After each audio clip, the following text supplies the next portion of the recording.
Welcome back. Um, Welcome back to the channel.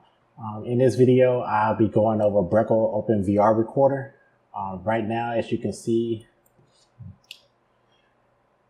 I have Brekel OpenVR open right now. And if I kind of go through the scene, you see the two base stations here. The headset and the two controllers are here on the ground. They just disappeared because they probably just went offline briefly. So you see I have two controllers, the base station, the headset, and 4 trackers. And the 4 trackers over here is me at my computer desk. So basically, I'm just going to kind of go over like an overview of this and I guess go like kind of show you the software a little bit and what you can get from this software. It looks like I had another tracker disappear, go offline. Okay, so just like with Kinema Orion, this uses the HTC Vive. You would have to purchase the Vive headset pack itself, which is $4.99. I'm not sure if it supports the Vive Pro. You would have to go to Brekel.com and ask them yourself. So basically, you can just go to Brekel.com and check out the OpenVR Recorder. He does offer a free trial. I'm not sure if it's a 30-day trial or not. Looks like there's a 10-second limitation on what you can export, and you can only run it 100 times before it expires. But to buy it is $139, excluding tax. I don't think I'm not sure if I had to pay tax or not when I paid for it. I know I didn't have to pay tax when I bought the Vive Mocap kit for the Unreal Engine. I don't remember. But you can go ahead and download it from here. And unlike with Kinema Orion, this is a flat rate. So this $139 is pays for the software. It's yours forever as long as you own the computer, as long as you have the license. I believe you can transfer it from one computer to the other, and it has a little bit of documentation. The difference between Brekel OpenVR and Kinema Orion is that Brekel does not have skeleton information. Basically, it just records the trackers. You can see over here at the universal origin, you can either do a seated position or a standing position. Not really sure if it shows a difference or not, or you can just do raw data, or you just kind of have it float around in the air. But so usually it's good to start with the standing orientation, where it starts on the 0 point of the grid. With the Lighthouse base station, you can kind of color code it. You can see the rays where they're shooting out, so you can know kind of which way they're pointing. Get a good visualization of where everything is. This shows the draw top triangles, I guess basically just showing the height of, I guess, how high the base stations will be able to see you. So I guess if you're a tall person, or depending on how high or low you have the base stations from the ground, this is the top ceiling, I guess, of what it would be able to track. And then this just shows the range of where it should be recording. So anything outside of this area, it could still track a little bit. As you can see, I'm over here in the corner outside of that area. It still sees me if I walk back and forth, but not much. It's very faint. But this was pretty good. Like, they can like see the trackers out here even this far out. So unlike with iPadSoft, if the depth camera completely loses a limb, then you lose all tracking in that one area of where the depth camera isn't following you. Whereas with the HTC Vive, you can see the base stations have a pretty good field of view rather than the Kinects. I could bring them out a little bit further. I have seen people say they got it up to maybe 20 feet. I believe it's wider than the Kinects, but not as wide as using a camera for like an action camera or GoPro with the iPods off. Okay. Also, you have the FBX output resampling. You can turn it on if I can have it resample down to 30 frames a second. I think by default it records to 60 or 90. Then the rotation filter, either none, unroll, or gimbal killer. And then the FBX format, export meshes, whether you want the textures to be exported or not. That's really unnecessary for my purpose, so I leave that unchecked, so I don't really need any textures to be exported. You also have some other features, such as if you wanted to export it in a text file, if you want audio, which is coming through the headset. I believe there's a microphone there. Yeah, there's a microphone jack where you can put your headset on. So if your headset has a mic in it, you can get audio from that. Video from the camera that's in the HTC Vive. If you have that activated, then you can have the video from that to record out. Audio, the different formats for that. It's not really important for what I'm using it for, so I just leave that off. The network, this is more for if you want to stream it to Motion Builder or Unreal Engine or Unity. I'm not sure if he's made it available to be able to stream to Unity or Unreal, but I do know that he made a plugin for Motion Builder where you can have the tracker information from Brekel go into Motion Builder where you can track from Motion Builder. File name, you can name it whatever you would like, append the date and time. You can put a date and time stamp on there. For recording, you can do a delay.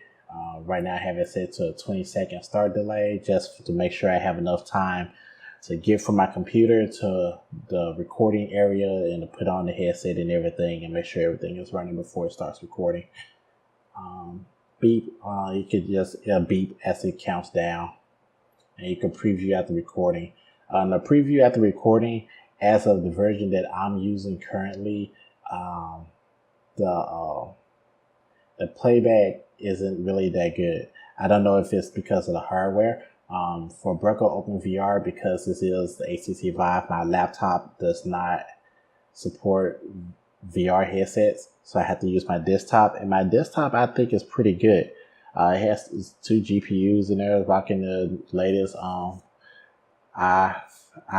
processor, so I'm not really sure why the playback is slow. And then start recording, and the recorded it shows how long your last recording session was. Up here at the top, you can like frame your entire scene, have the scene kind of follow you, so no matter where you walk in the scene, it kind of follows you a little bit. You can say where you want it to follow everything in the entire scene or just the devices that is actually moving around and tracking. It doesn't really matter. For what I use it, you can have the names displayed for you can know what is what. Base station, headset, trackers. It kind of clutters up the scene for me. I usually like to have my scenes pretty clear. You have the models, obviously. You can turn it off and turn on axis, and you can just see the axis points for the tracking. I kind of like seeing the models there. And then you can have the origin, draw the origin of the axis of where the origin is, or you can display or hide the floor grid. So that's basically like the little overview of Brekel. I do believe I still have a session that I just recorded, and like when I press play, it just kind of step. So I'm not really sure why it does that. Even when you try to scrub the timeline, it's kind of, it's really not the best to do it that way. I'm not sure why. So let's go ahead and stop that. Go back to live recording. So I'm setting the tracker, I'm setting the Brekel OpenVR to 10-second start delay. I'm going to resample the animation to 30 frames a second. That's usually what I work on. I really haven't seen a need to change the FBX format, and the Brekel file name is okay with me. So while that gives a 10-second countdown, I'm gonna go ahead and get in position. So right now I have the tracker that would be on my hip, a chest tracker, and one tracker for each foot. And for the tracker that goes on my hip, I have a belt clip that I can just put on the back. And this will make sure I have good position tracking. Okay.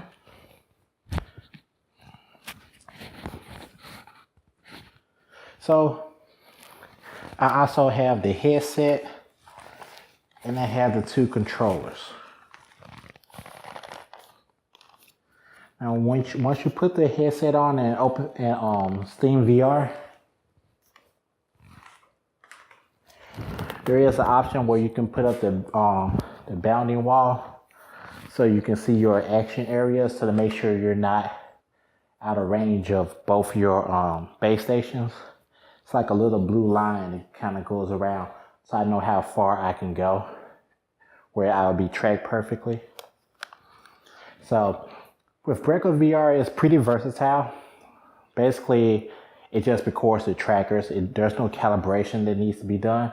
So the calibration that you'll need to get inside to get the Brekel trackers to drive your character, you have to start on your own. So basically, I'm gonna start in the T pose, or basically you just have to get in whatever pose your character will be in by default. So I'm starting with a T pose. And as you can see, I have my trackers held up. Unlike Orion, Orion, you have to hold the controller a certain way to get the arm movement correctly. But since Brekel just records the tracking no matter what state it's in, you can do like an offset. Because basically what I'm going to do is I'm going to attach the trackers to a different point in my control rig in Maya, and they're going to drive the character. So it doesn't matter how I hold the controllers. So as long as I have a starting point of relation between the controllers and the HIK controllers and the Vive controllers. So there's basically going to be an offset. So just do a little bit of motion. You see in Brekel VR, it follows me pretty good. Now, I know Brekel also has an option, like a web option, where you can view Brekel VR within the headset, but for some reason, it's not, Steam VR Home is not working correctly. Probably because I have so much stuff running on my computer right now. I have Brekel VR running, I have the screen capture running, and I'm not sure if it's messing with Steam VR, because I tried using Steam VR without those other things running, and I could see all the trackers and everything. So if you're just doing motion capture without a screen recorder on your computer, you'll be able to see inside the Brekel VR window, and you'll be able to see your trackers move around. But for right now, it's not working for me. So just a little bit of range of motion. Just show you how it moves. Again, I'll be taking this into Maya, and I'll show you how I put the trackers together.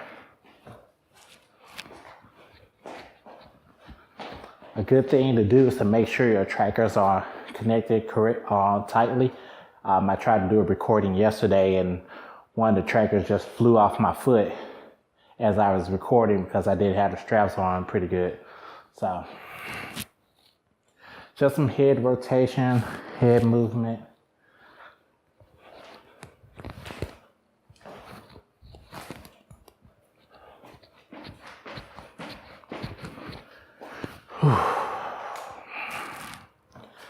I know, like in a previous video that I've done, people had asked about a walk cycle, so I'm gonna just do a quick walk cycle.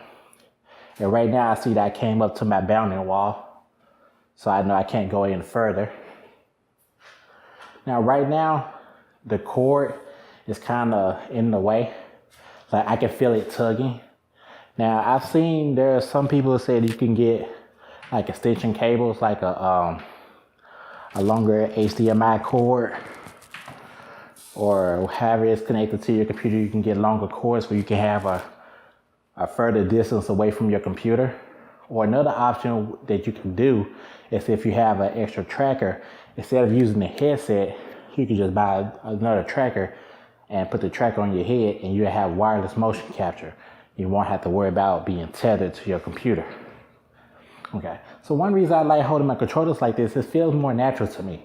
Because like if I'm acting, I still have my fingers that I can just like act like if I don't have them in hand. Or you can just buy straps for the controllers, and you can strap them to your wrist, and that way you can just have free range of motion with your arms and your hands. I don't have any trackers for my elbows or knees. The more trackers you have, basically the better the accuracy would be. But I think the motions are pretty good.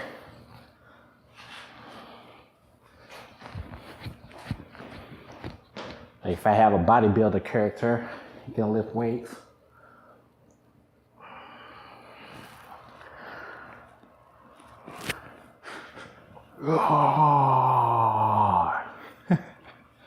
Just being a little silly. Another thing, like you could just pretend like you're playing the guitar. Again, depending on how you hold the controllers, like this feels natural to me. I wouldn't have my hands like in Orion, how you have to hold the controllers. It feels like you're holding the gun the entire time, and you have to be aware of how that controller is pointed, because the way the controller is pointed is how your hand will be pointed. But if I just hold it in the fist like this, I don't really think about it too much. So if my character was playing the guitar or shooting basketball,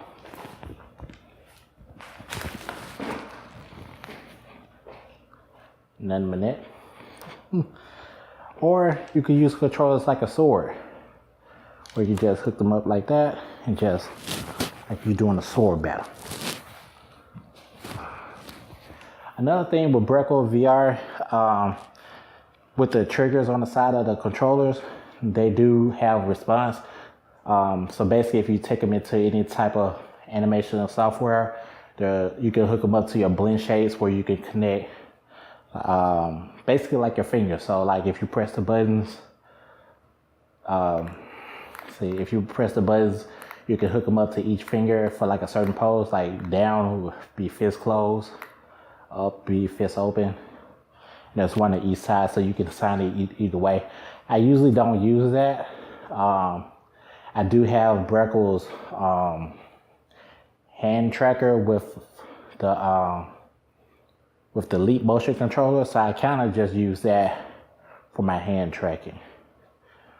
So this is pretty much Brekel OpenVR. Trying to think if there's anything else I can tell you about the animation.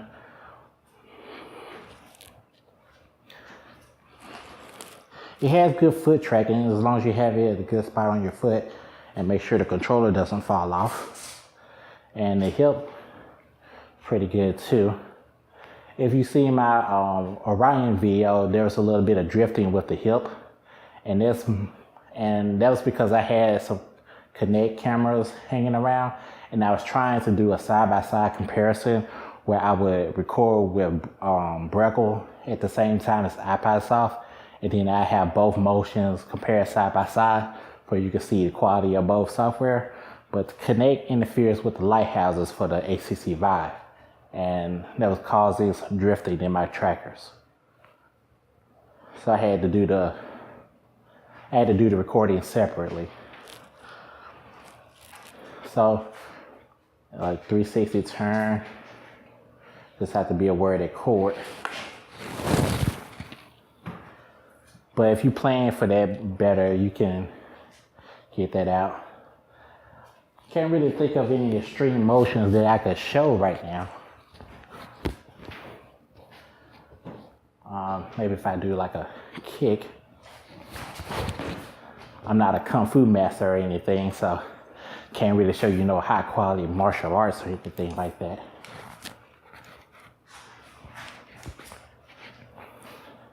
Maybe I could show basketball because I'm a basketball guy. Or go for a rebound. We can post up.